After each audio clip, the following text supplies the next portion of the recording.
মুমিন যদি দাবি করেন ফাঁসির মঞ্চে যাওয়াও লাগতে পারে, মুমিন যদি দাবি করেন জেল জুলুম অত্যাচার সহ্য করা লাগতেই পারে, মুমিন যদি দাবি করেন 5ই আগস্টের মতো পরিস্থিতি তৈরি হয়ে হাজার হাজার যুবককে বুলেটের সামনে বুক পেতে দেওয়া লাগতেই পারে। ঠিক কিনা মুসলমান? আজকে যে যুবকরা আপনারা বসেছেন, মুরব্বীদের সংখ্যাও যেমন বেশি, যুবকদের সংখ্যা কম না। এই যুবকদের মাধ্যমে আমরা আগামীর বাংলার সম্ভাবনা দেখি। ঠিক কিনা ভাইরা? এই যুবকদেরকে আপনারা বলতেন গেম খেলে, এই যুবকদের কিচ্ছু হবে না, এই যুবকরা দিয়ে সারাক্ষণ এই নিয়ে ঘুরে, এই যুবকরা মোবাইল নিয়ে ব্যস্ত থাকে, এই যুবকরা গান শুনে, এই যুবকরা ডিজে পার্টি করে, খালি হতাশার গল্প শুনিয়েছেন। সেই যুবকরা জেগেছিল 16 বছরের জগদ্দল পাথরকে বাংলার জমিন থেকে তাড়িয়ে দিল্লি পাঠিয়ে দিয়েছে। এই যুবকরা আবার থাকবে, এবার বাংলার জমিনে কালিমার পতাকা উড়বে। ঠিক প্রিয় ভাইরা আমার, আমার যে যুবকরা আজকে বসেছে, এই যুবকদেরকে আল্লাহ খালিদ বিন ওয়ালিদের মতো কবুল করুন। বললাম এই আয়াতে কারিমায় আল্লাহ আপনার কাছে 2টা জিনিস চেয়েছেন। জোরে বলেন কয়টা? আরো জোরে বলেন কয়টা? কি চেয়েছেন আল্লাহ তাআলা আপনার কাছে? বাপ মা কোনো জিনিস চাইলে আপনি দেন, আত্মীয় স্বজন কোনো জিনিস চাইলে আপনি দেন। বাপ মা যদি আপনার কাছে কোনো জিনিস চায়, আপনি বলেন হুজুর কি বলেন? জীবনটাও যদি বাপ মা চায়, বাপ মার জন্য জীবন দিতেও রাজি আছি। আল্লাহ আপনার কাছে 2টা জিনিস চেয়েছেন। কি চেয়েছেন একটু খেয়াল করেন। আল্লাহরে দিবেন কি দিবেন না সিদ্ধান্ত আপনার আলোচনার পরে, আগে শুনেন কি চাচ্ছেন। রব্বুল আলামিন বলছেন মাদাল্লাযী ইউকরিদুল্লাহা করদান হাসানান ফায়ুদাইফাহু লাহু আদআফান কাসীরা ওয়াল্লাহু ইয়াকবিদু ওয়া ইয়াবসুতু ওয়া ইলাইহি তুরজাউন।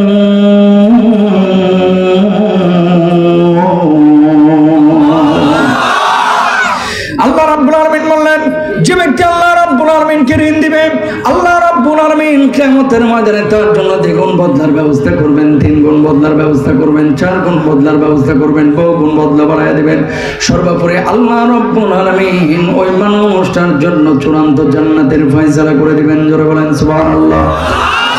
আয়াতটা কোন নাযিল হলো? সাহাবী রিদওয়ানুল্লাহি আলাইহিম আজমাইন সন্দেহের মধ্যে পড়ে গেলেন। আসমান বানিয়েছেন আল্লাহ, জমিন বানিয়েছেন আল্লাহ, সব কিছুর মালিক আমার আল্লাহ। সে আল্লাহ রাব্বুল আলামিন কেন মানুষের কাছে ঋণ চাইলেন? এই কি অবস্থা, একটা হজবরল অবস্থা। শোনো তো, কথা বলেন না, কথা বলেন না। স্বেচ্ছাসেবকরা এই এমনি সময় অনেক বাড়িয়ে গেছে, এখানে কোনো কথা বলতে পারবে না, মঞ্চে কোনো কথা বলা যাবে না, ফোন টোন সাইলেন্ট করেন। কোরআন তাফসীর চলতেছে, এখানে ফাইজলামি করতেছে বসে বসে। ভাই ভালো না লাগলে বাড়িতে যা ঘুমান। মাইক ম্যান থাকলে আমি সেই ওয়াজই করবো, 1 লাখ মানুষ থাকলে যে ওয়াজ করবো। এই চেয়ারটা এখন আমার কাছে আমানত। এত রাত পর্যন্ত আপনারা বসে আছেন কোরআনের 2টা কথা শোনার জন্য। সেই পরিবেশ না পাইলে আপনারাও রাগ করবেন, আমিও, আমারও। কিন্তু রাগ আমার ব্যক্তিগত কারণে হবে না, কোরআনের স্বার্থে হবে। ঠিক কিনা? সুতরাং আদব রক্ষা করে আমরা কথাগুলো শোনার চেষ্টা করবো, ইনশাআল্লাহ। বলেন আরো জোরে বলেন ইনশাআল্লাহ। সাহাবীরা বললেন, ইয়া রাসূলুল্লাহ, আসমান বানিয়েছেন আল্লাহ, জমিন বানিয়েছেন আল্লাহ, সে আল্লাহ রাব্বুল আলামিন কেন আমাদের কাছে ঋণ চাইলেন? কিছুই তো বুঝলাম না, কিছুই তো বুঝলাম না। আল্লাহর নবী জবাব দিলেন, সাহাবীরা রে, আল্লাহ রাব্বুল আলামিন তোমাদের কাছে টাকা চাই না, পয়সা চাই না, বাড়ি চাই না, গাড়ি চাই না, সম্পদ চাই না।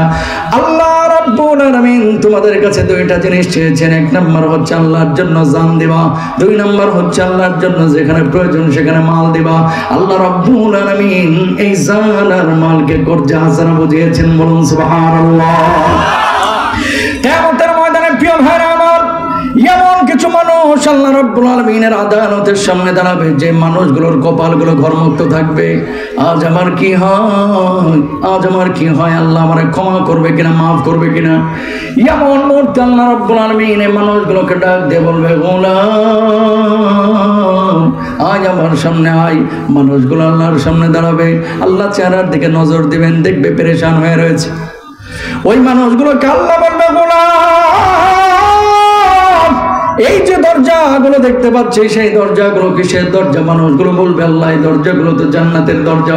আল্লাহ রাব্বুল আলামিন বলবে জান্নাতে যাইতে কি মন চায়? মানুষগুলো বলবে আল্লাহ জান্নাতে যাওয়ার জন্য তো মনটা আকুতি করে। আল্লাহ রাব্বুল আলামিন বলবে বান্দারে যা যা যা, জান্নাতের যেই দরজা দিয়ে খুশি সেই দরজা দিয়ে আল্লাহর জান্নাতে চলে যাব। সুবহানাল্লাহ।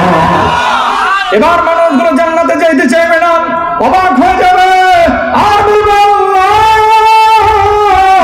দুনিয়ার জিন্দেগিতে কেমন কাজ করেছিলাম যার জন্য আজকে জান্নাতের ফয়সালা করলেন গো মাহবুব, কিছুই তো বুঝলাম না, কিছুই তো বুঝলাম না।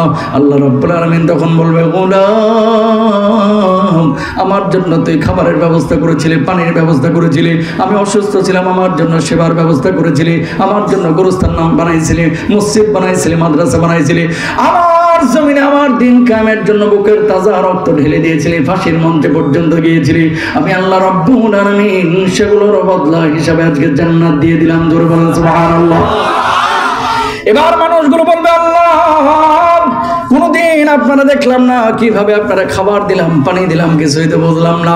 আল্লাহ রাব্বুল আলামিন তখন বলবে গোলাম তোর বাড়ির পাশে যে অবস্থা, যে মানুষটা অসুস্থ ছিল তার যে সেবা করেছিস, পানি ছিল না তার জন্য পানির ব্যবস্থা করেছিস, খাবার ছিল না খাবারের ব্যবস্থা করেছিস, মসজিদ ছিল না মসজিদের ব্যবস্থা করেছিস, কবরস্থানের ব্যবস্থা করেছিস, আমার জমিনে আমার দিন কায়েমের জন্য বুকের রক্ত ঢেলে দিয়েছিস, সব কিছুকে আমি আল্লাহ রাব্বুল আলামিন কর্জা হাসানা হিসাবে গ্রহণ করে লিখে রেখেছিলাম, আর তার বদলা হিসাবে আমি আল্লাহ জান্নাতের ফয়সালা করে দিলাম। জোরে বলেন না সুবহানাল্লাহ। দরদের ভাইরা আমার, এই জামানায় টাকা দেওয়ার জন্য মানুষের অভাব নাই। মসজিদ বানাইতে হলে কোনোদিন দেখবেন না আপনি টাকা দিলেও মসজিদ চলবে, না দিলেও চলবে, ছাদ ঢালাই হয়ে যায়, 2 তলা 3 তলা 5 তলা হয়ে যায়। মাহফিল টাকার জন্য আটকায় থাকে না, কোনো স্থানও টাকার জন্য আটকায় থাকে না। টাকা দেওয়ার মানুষের অভাব নাই, কিন্তু আল্লাহর জন্য জান দেওয়া, রক্ত দেওয়া মানুষের মুমিনের বড্ড অভাব, ঠিক কিনা? টাকার সামনের কাতারে নবীজি কি বলছেন, কিয়ামতের আগে এমন কিছু মসজিদ দেখবা তোমরা যে মসজিদে মুসল্লির সংখ্যা বাড়বে কিন্তু ইমানদারের সংখ্যা কমবে। এই জামানা চলতেছে, সেই জামানা। জুমার নামাজে ছাদও ভরে যাচ্ছে, কপালে 6 ইঞ্চি কালো দাগ, সামনের কাতারে ইমামের পাশে নামাজ পড়ে, অথচ সুদের ডিলার নিয়ে বসে রয়েছে। সরি আমি অন্য এলাকার কথা বলতেছি, আপনার এলাকায় একটাও সুদখোর নাই? আছে এলাকা তো, আছে না নাই? নবীজি আরেকটা হাদিসে কি বলছে খেয়াল করেন, ইউসবিহুর রাজুলু মুমিনা ওয়া ইউমসি কাফিরা। সকালবেলায় থাকবে মুমিন, সন্ধ্যাবেলায় হয়ে যাবে কাফের, সন্ধ্যাবেলায় থাকবে মুমিন, সকালবেলায় হয়ে যাবে কাফের। এই জামানায় হাজার হাজার মুসল্লি মসজিদে আছে, আর ঈমান নাই, ও জানেও না, নিজেও জানে না। কথা বলেন ঠিক কিনা? বলবেন হুজুর এটা আবার কেমন কথা? টাকার ওযু ভঙ্গের কারণ কি ইমানদাররা জানে, রোজা ভঙ্গের কারণ কি এটা মুসলমানরা জানে, কিন্তু যদি বলা হয় ঈমান ভেঙে যায় কি কারণে, এটা মুসলমানরা 95% মুসলমানই জানে না। এই জন্য আপনাদের টাঙ্গাইলে কিছু লোক পাবেন দেখবেন নামাজও পড়ে, আবার যায় ওই মাজারের মধ্যে জটা বাবাদের সামনে সিজদা দিয়ে পড়ে থাকে। কথা বলেন না কেন? আছে না রাই? এবার আসেন, আয়াতটা যেদিন নাজিল হয়েছে পরবর্তী দিন আবু বকর রাদিয়াল্লাহু তাআলা গিয়েছে মদিনার বাজারে, কিনারায় দাঁড়ায় ইয়াহুদি ঠেস মেরে আবু বকরে বলতেছে, কি গো আবু বকর, তোমার নবী এতদিন বললো আল্লাহ আসমান জমিন সব বানাইছে, এটা আবার কেমন আল্লাহ? আল্লাহ দেখে মানুষের কাছে ঋণ চায়, তার মানে তোমার আল্লাহ একটা ফকির। নাউজুবিল্লাহ, জোরে বলবেন না? আমার আল্লাহ কি ফকির নেই? নরম মেজাজের আবু বকর গরম হয়েছে। দ্বিতীয়বার আবার বলছে তোমার আল্লাহ ফকির, আবু বকর আরেকটু গরম হয়েছে। তৃতীয়বার আবার বলছে তোমার আল্লাহ ফকির। এবার যাইবি কই, বাম হাত দিয়ে টুটি ধরে ডান হাত দিয়ে ঠাস করে ওদের গালে থাপ্পড় বসায় দিয়েছে আবু বকর। আল্লাহু আকবার। এবার ইহুদি গালের মধ্যে হাত দিয়া আল্লাহর নবী বিশ্বনবী সাল্লাল্লাহু আলাইহি ওয়াসাল্লামের বাণীর দিকে দিলেন দৌড়, যাওয়ার পরে বললেন, ওগো মুহাম্মদ সাল্লাল্লাহু আলাইহি ওয়াসাল্লাম, কি শেখান আপনি সাহাবীদেরকে? কি শেখান? কয় কি হয়েছে?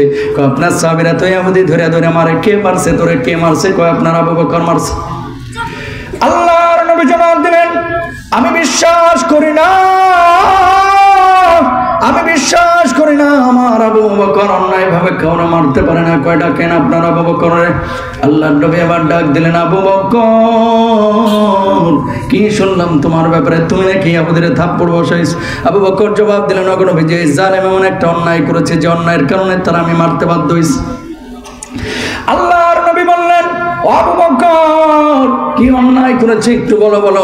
কতদিন যাই হাতটা নাজিল হয়েছে, আয়াতের অপব্যাখ্যা করে একবার না দুইবার না তিনবার আল্লাহরে ফকির মিসকিন বলেছে। ওগো নবী, যে এই জন্য আমি তারা মারতে বাধ্য হয়েছি। আল্লাহর নবী এবার ইহুদিকে বললেন, ইহুদি কেন আমার আল্লাহ রাব্বুল আলামিনকে গাল মন্দ করেছিস? আপনার আবু বকর মিথ্যা কথা বলছে, আমি গালি দিই নাই। আবু বকরকে আল্লাহর নবী বললেন, আবু বকর তুমি নাকি মিথ্যা কথা বলতেছো? আবু বকর জবাব দিলেন, ওগো নবীজি, ঈমান আনার পর থেকে আবু বকরের জবান দিয়ে কোনোদিন মিথ্যা কথা বের হয় না। মেরাজের পর আমি তো স্বীকৃতি দিয়েছিলাম, সর্বপ্রথম আপনি তো আমার সিদ্দিক উপাধি দিয়েছিলেন গো নবীজি, আমি সত্য কথা বলছি, ইহুদি মিথ্যা কথা বলছে। নবীজি চিন্তার মধ্যে পড়ে গেলেন, যদি বিচার না করে গোটা মদিনায় ইহুদি ছড়ায় দিবে। মুহাম্মদ সাল্লাল্লাহু আলাইহি ওয়াসাল্লাম নিজ গোত্রের লোক দেখে বিচার করে নাই, ঠিক কিনা? আবু বকর, আল্লাহর নবী বললেন, ও আবু বকর, ও যে আল্লাহ রাব্বুল আলামিনকে গালমন্দ করেছে কোনো সাক্ষী আছে নাকি? আবু বকর জবাব দিলেন, ওই জায়গায় কোনো সাক্ষী ছিল না, ছিলাম আমি আর ছিল ইহুদি। আল্লাহর নবী চিন্তা করলেন, বিচার না করলে তো মহাবিপদ, কারণ গোটা মদিনায় ছড়ায় দিবে। ও আবু বকর, কিচ্ছু মনে করো না, যেভাবে তুমি থাপ্পড় দিয়েছো সেইভাবে একটা থাপ্পড় দিয়ে দেখ, শোধবোধ হয়ে যাক। নবীজিকে আবু বকর জবাব দিলেন, ইয়া রাসূলুল্লাহ, আল্লাহ রাব্বুল আলামিনকে গাল বন্ধ করেছে, এই জন্য তারা আমি থাপ্পড় বসাইছি। এটা যদি আমার অন্যায় হয়ে থাকে, ইহুদি আমার থাপ্পড় কেন? আমি আবু বকরের জীবনটাও যদি নিয়ে চলে যাই, আল্লাহর কসম আবু বকরের কলিজার মধ্যে বিন্দু মাত্র কষ্ট থাকবে না। বলুন আল্লাহু আকবার। ডাকেন আপনারা ইহুদিরা আমার মারতে বলেন, কোনো সমস্যা নাই। নবীজি ইহুদিরে ডাক দিয়েছে, এদিকে আয়। সত্যি মারছে? কয় মারছে। কয় যেভাবে আমার আবু বকর মারছে একটা থাপ্পড় বসায় দে, শোধবোধ হয়ে যাক। ইহুদি কেবল রেডি হচ্ছে, আজকে তোর একদিনকে আমার একদিন। সঙ্গে সংখ্যা আরশ আজিমে গ্রিন সিগন্যাল চলে গেছে। জোরে বলেন না সুবহানাল্লাহ। আরশ আজিমে আছে কে? আল্লাহ। আরো আসতে বলেন আল্লাহর নামটা, জোরে বলেন কে?